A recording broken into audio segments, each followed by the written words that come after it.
নমস্কার, আপনারা দেখছেন হাই নিউজ, সঙ্গে রয়েছে আমি ঋতু। শুরু করছি নিউজ টুডে, আর শুরুতেই দেখে নেব আজকের হেডলাইন্স।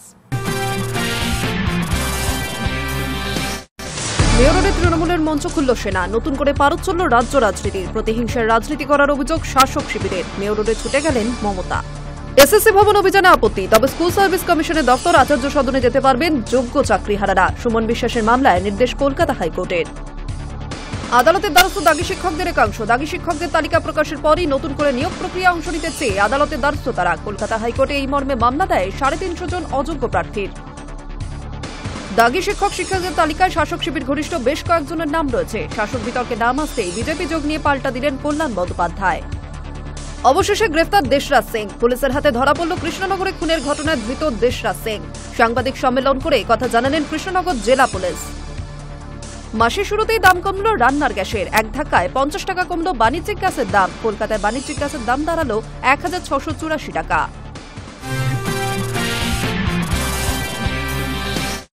মন্ত্রী বিধায়কদের নিরাপত্তা রক্ষীরা বিধানসভার বাইরে থাকবেন। আদালতের নির্দেশে সিদ্ধান্ত স্পিকার বিমান বন্দ্যোপাধ্যায়ের। হাইকোর্টের নির্দেশেই এই সিদ্ধান্ত বলে জানিয়েছেন স্পিকার। তবে মুখ্যমন্ত্রী সেই তালিকা থেকে বাদ থাকছেন।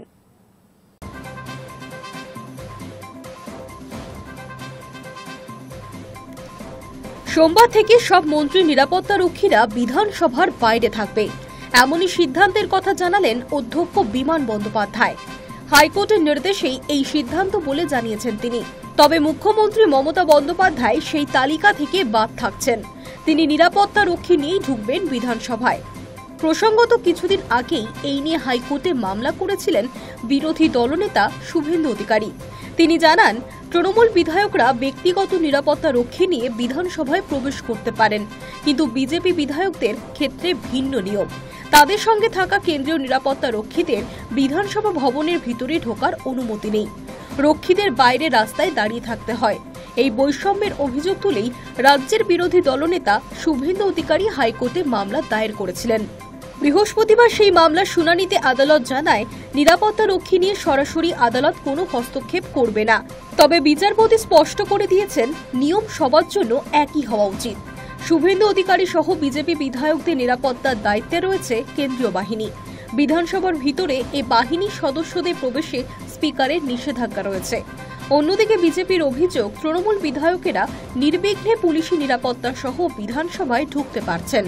এই বৈষম্যমূলক সিদ্ধান্তের বিরুদ্ধেই আদালতের দ্বারস্থ হয়েছিলেন বিরোধী দলনেতা। শেষ পর্যন্ত সেই মামলার আদালতের সমনিয়মের নির্দেশ মেনে সিদ্ধান্তের কথা জানিয়ে দিলেন স্পিকার।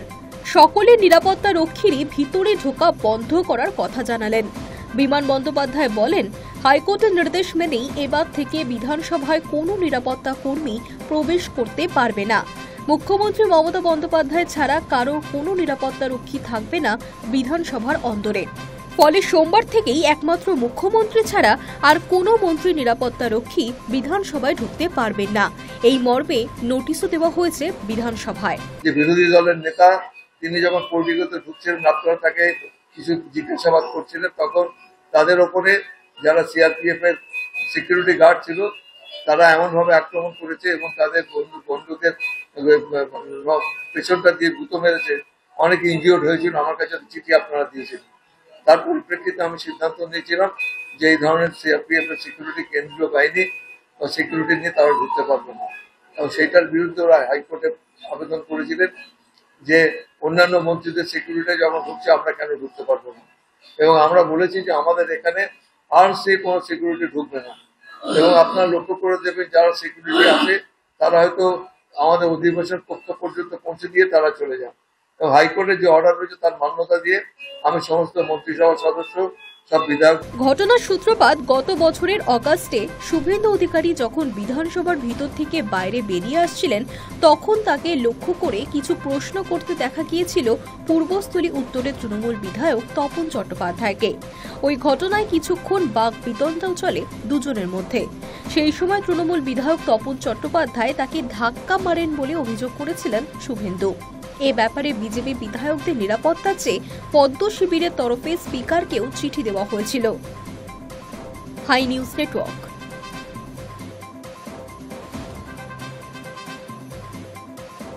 অবশেষে গ্রেফতার দেশরাজ সিং। কথায় আছে কান টানলে মাথা আসে, ঠিক তার পুনরাবৃত্তি ঘটে এই ঘটনায়।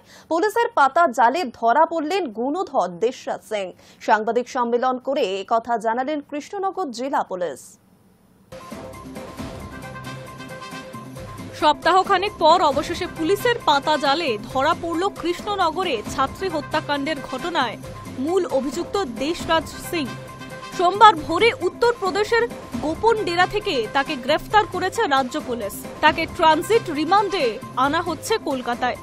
রবিবারই দেশরাজের মামা কুলদীপ সিংকে গুজরাটের জামননগর থেকে গ্রেফতার করা হয়েছিল। তাকে জেরা করে দেশরাজের কথা জানতে পারে তদন্তকারীরা। শেষমেশ যোগীর রাজ্যে অভিযান চালিয়ে তার নাগাল পায় পুলিশ। গত মানডে আমাদের এখানে টাউনে একটা মার্ডার হয়েছিল। ঈশিতা মল্লিক বলে একটা 18-year-old গার্ল, ওনাকে বাড়িতে ঢুকে মার্ডার করা হয়েছিল। তো ওটাতে মেইন আসামি ছিল দেশরাজ সিং। দেওরিয়া বাড়ি, এখানে কাঁচরাপাড়ায় থাকতেন গত 4 বছর ধরে। উনি ক্রাইম করার পরে এখান থেকে পালিয়ে গিয়েছিল। আমরা ওনাকে গতদিন বিকেলে নৌটানবা থানা, মহারাজগঞ্জ ডিস্ট্রিক্ট, উত্তরপ্রদেশে নেপাল বর্ডার থেকে অ্যারেস্ট করেছে। তো আজকে ওনাকে এখানে নিয়ে আসা হয়েছে, আমাদের প্রোডাকশন হবে। তারপরে কৃষ্ণনগর ছাত্রী খুনের ঘটনা গত সোমবারে।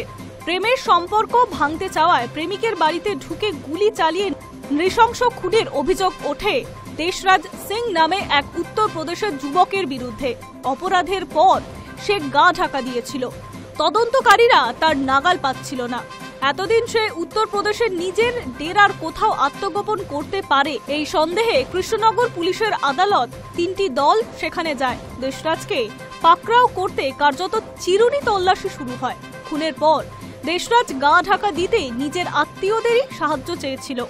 এরপর রবিবার গুজরাটের জামনগর থেকে দেশরাজের মামা কুলদীপ সিংকে জালে আনেন তদন্তকারীরা। তাকে জানান খুন করে আসা ভাগনাকে তিনি নিরাপদ আশ্রয় পেতে সাহায্য করেছিলেন। পুলিশ সূত্রে খবর, নেপালে পালানোর পরিকল্পনা করেছিল দেশরাজ। তার আগেই রাজ্য পুলিশ গ্রেফতার করে দেশরাজকে নিজেদের হেফাজতে নিতে মরিয়া হয়ে ওঠে। সোমবার রানাঘাট আদালতে তাকে পেশ করার সম্ভাবনা রয়েছে। কৃষ্ণনগর পুলিশ জেলার এসিপি অমরনাথ সাংবাদিক বৈঠকে জানান, ভারত নেপাল সীমান্তে গাড়ি করে যাওয়ার সময় দেশরাজকে গ্রেফতার করা হয়। এর আগেই ধৃত মামার কাছ থেকেই ওর সম্পর্কে তথ্য পেয়েছিলাম আমরা। আমাদের টিম খুব ভালো কাজ করেছে। ঘটনার পর বড় মানসিক ধাক্কা থাকলেও ছাত্রীর পরিবার আমাদের সঙ্গে সহযোগিতা করেছে। সেসব খতিয়ে দেখে আমরা 3-4 ঘন্টার মধ্যেই লিড পেয়েছিলাম। তারপরেই অ্যাকশনে নামে আমাদের টিম। ভিন্ন রাজ্য থেকে এই গ্রেফতারি নিঃসন্দেহে রাজ্য পুলিশের যথেষ্ট বড় সাফল্য বলে দাবি রাখছে কৃষ্ণনগরের পুলিশ জেলার এসিপি। High news network.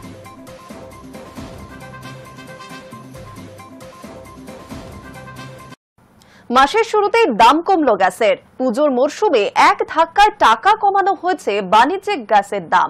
এতে হোটেল, রেস্তোরাঁ থেকে শুরু করে ছোট খাবারের দোকানেও খরচ কিছুটা কমবে বলেই মনে করা হচ্ছে। পুজোর আগেই স্বস্তি, দাম কমল বাণিজ্যিক এলপিজি গ্যাস সিলিন্ডারের।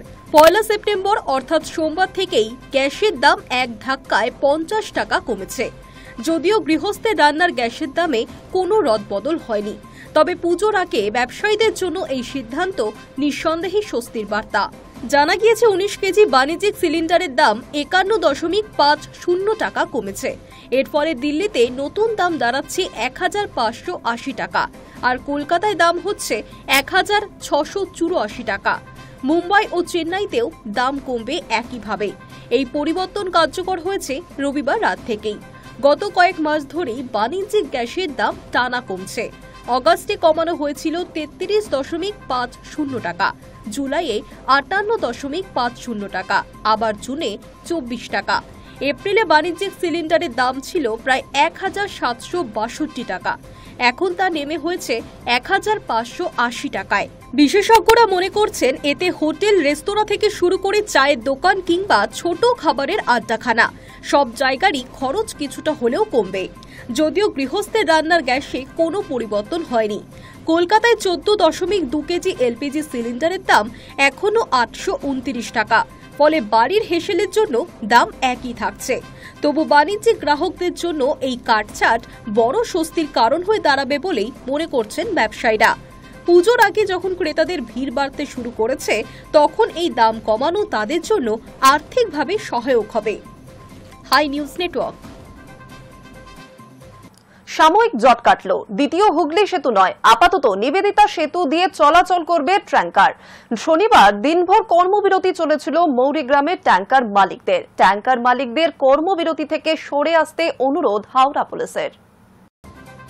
সাময়িক জট কাটল পুলিশের সঙ্গে বৈঠকে। শনিবার দিনভর কর্মবিরতি চলেছিল মৌরিগ্রামের ট্যাঙ্কার মালিকদের।